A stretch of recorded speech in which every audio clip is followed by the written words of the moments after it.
our program is going to continue right now. We're joined by Yonkers State Senator, the Democratic leader of the State Senate, Andrea Stewart-Cousins. Thanks for joining us here for Caucus Weekend. It is just so great to be here. That's great. Thank you for what you're doing. Oh. You have a really great role here, obviously making sure that your presence and everyone's voice is being heard. So thank you. Well, by the way, I enjoyed our interview last time, which was in San Juan, Puerto Rico. Yes. It was much warmer. Yes. It's way too cold here at the Somos Conference. We're here with an important conference, a gathering of Black elected officials, Puerto Rican, Hispanic, Asians. It's a great feeling to see that there's this, what is really a significant portion of the 19 million residents of this state it has a voice. And one of the things that we have is you've been a voice in there trying to get your part set in there sometimes. And I don't know if it's because, and sometimes I wonder, and I'll say it, I'm not too diplomatic, but I don't know if it's because you're a woman or it's because you're an African American woman. And it's like you got these three white guys in a room. And this is me, Gerson Borrero, saying not reflective of the city and state. So you got these three white guys in a room, excluding the one person that could actually bring a different perspective, not only from a gender consideration, but also from a heritage consideration.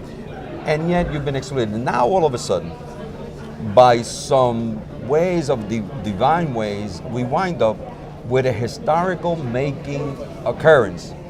The misfortunes of others are the fortunes of a few. And we have Carl E. Hasty from the Bronx, couldn't be more New York, couldn't be more real in terms of the experience of what it is to be in the inner cities, sitting as one of the three guys. Isn't that something? It's an amazing thing. It really is. And that's what you never know what's going to happen. And obviously, this being Black History Month, to start Black History Month off with the elevation of Carl Hasty to the speakership is incredible. And on the Black History resolution that I presented in the Senate, I told the story of the second African American in the Assembly. I had lunch with his son, and he was telling me all about what he knew about the Assembly. And I said, how do you know so much? Turns out that in 1963, when his father was elected, the pages would not put the legislation on the desk of the African American Assembly people. Yes. And so here we are. So that's why he knew, because what year was this again? 1963. He had to bring his son, who's now the head of a New York City Community Service Society, David Jones, had to bring his son to be his page because the pages would not cater to him. So now here we are in 2015. Can you imagine? Amen. So we have to put it in perspective. that's why I think it's important. Yeah, of course. And say that there really is no stopping us. So I am excited to be part of this history, to have begun this month in this way. And I, like you, believe that there will be an opportunity to have a woman in the room. Finally, I don't, obviously it's not today, but I'm real happy that Carl is there as well. And we continue to evolve, and I continue to tell everyone to just be prepared. Be prepared for that evolution, because it's got to happen. And once it happens, you've got to make sure to be vigilant, because we know that just because it happened today doesn't mean that you can relax. And to that point, I wanted to ask you how you think that Carl's elevation, Speaker Hasty's elevation, would impact the legislative agenda that you've been calling for, and you detailed a lot of it in this caucus weekend. You wrote an op-ed for this official program that we put together for you. Criminal justice reform is one big issue that you've talked about in this. Is that something that you think maybe has a better chance of reform now? I certainly, listen, I'm not going to say that the former speaker was not a progressive person, because he certainly was. Again, as you said, there's perspectives that come with each of us because of our individual experiences. So I am certainly hopeful, and listening to what the new speaker is saying, I think, confident that these things that are important, raising the minimum wage higher sooner, making sure that there is educational advances that really do, help our kids, and certainly kids in the high needs districts who need everything from resources to better school buildings, and you name it, even the ancillary things like psychologists and social workers, art, music. There's so much we need to do, and certainly the criminal justice discussions that we have begun to have are important. I mean, the governor is saying, in terms of criminal justice, that he too is interested in it. And I think also the basic reforms in terms of outside income and so on. So there's a lot that the new speaker is saying that we are in agreement with, and I'm certainly going to work as a progressive partner for him in the hopes that we are able to move an agenda forward that really benefits all of New Yorkers and gives voice, as which is what government needs to do. You need to be able to give voice to people who are dependent on you to make sure their voices are heard. During this caucus week, and I'm beginning to, I saw some of these, certainly Carl Hasty spoke yesterday as first time as speaker at a reception. It was in his honor. He was introduced by Ruben Diaz Jr., borough president of the Bronx, Puerto Rican, and and it's interesting, coming from a borough like that, and you certainly are aware of this, is the expectation level reasonable for the new speaker, or is he going to have new standards? And I ask you for a specific reason because you've felt some of this. That's right. You're in a leadership role, and all the way is there, and people don't like to talk about race relations or the lack thereof, or what is the expectation level of quite frankly, the white power structure, the people who run the editorial boards. Is the expectation level that we should expect, or Mr. Hasty, Speaker Hasty, I think he's aware that, that he's going to be put to a higher level, scrutinized differently. That's right. And of course, the media, we're going to do our role, and I think most of us will be fair, but there were people who are not. They're going to set a high standard, and any little mistake that would have been forgiven by the previous speaker who spent 21 years and made a few mistakes, even though he did some things that were good. Is that something that I've sort of sensed that there's like a preparation? There's when people speak about it openly, they like changing the whole thing. Let's change the rule for the thing. What do you expect to happen? I expect to happen what you said, because we always know that. I mean, listen, my parents were wonderful people who had very little opportunities growing up, and my mother in particular always said, you got to be better than everybody. That's just the way it is. There'll be certain things that'll be accepted, among white people, or like you said, the power structure, and then it's you, and certainly with women too. There's there's a certain thing that's acceptable with men that if a woman does, it's absolutely a career destroyer. So one of the things when I talk about being prepared is this constant preparation, not only to be prepared to be excellent in what you do, but be prepared to continue to be excellent.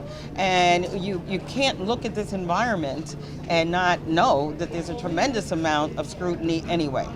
And so you've got to steel yourself for even more than that.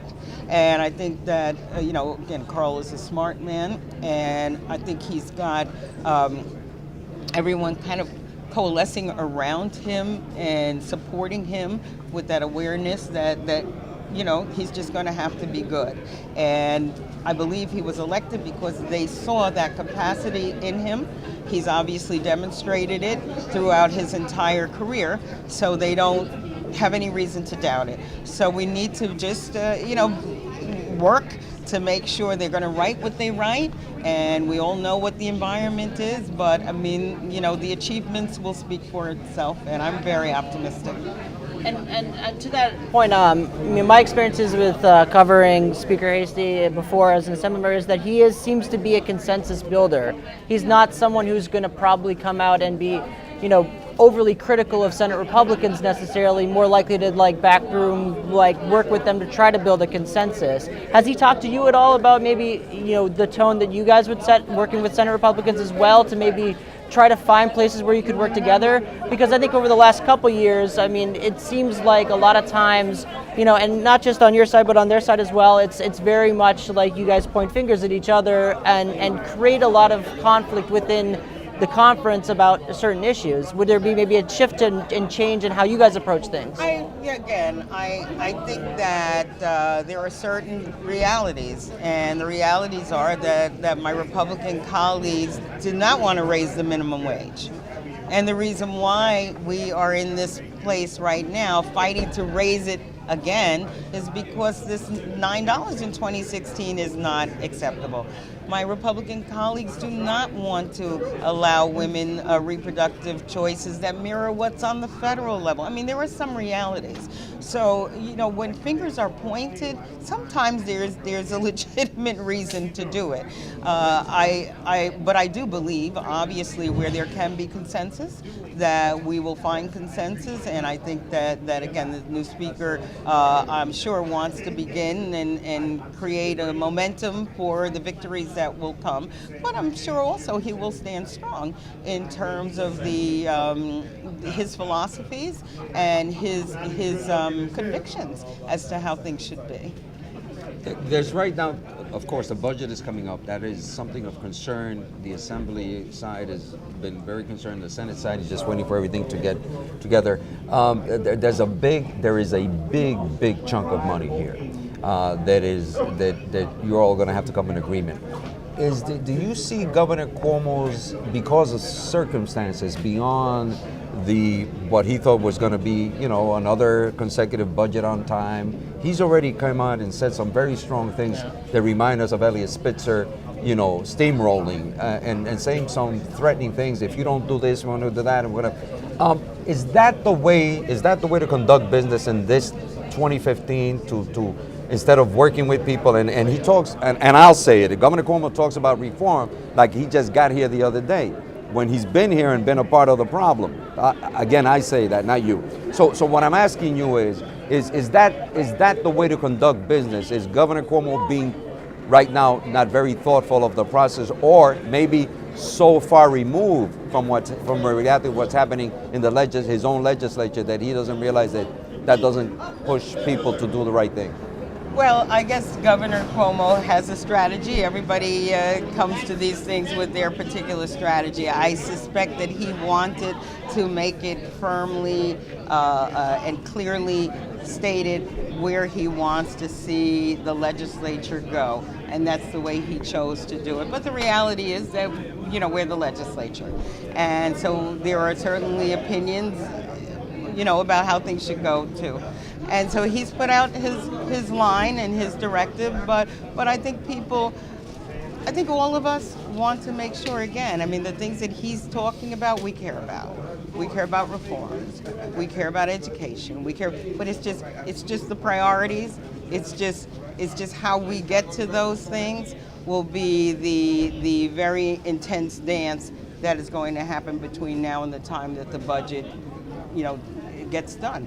I mean, like I said, I think the frame, some of the things that he told me, we all care about, but it's just how we get there. So it will be interesting. I am sure city and state will have a lot to say as we move forward. I've said in terms of like this whole education piece that our teachers have to be partners in this, and besides teachers' evaluations and tenure and so on and so forth, there's so many things as I was speaking earlier, in our education system that really needs to happen in order to create the competitive, student progress for this global economy that we have to do here in New York State. So I think that there is a whole conversation to be had around how to educate our kids, and I don't want to see it just kind of concentrated on, the teachers as though,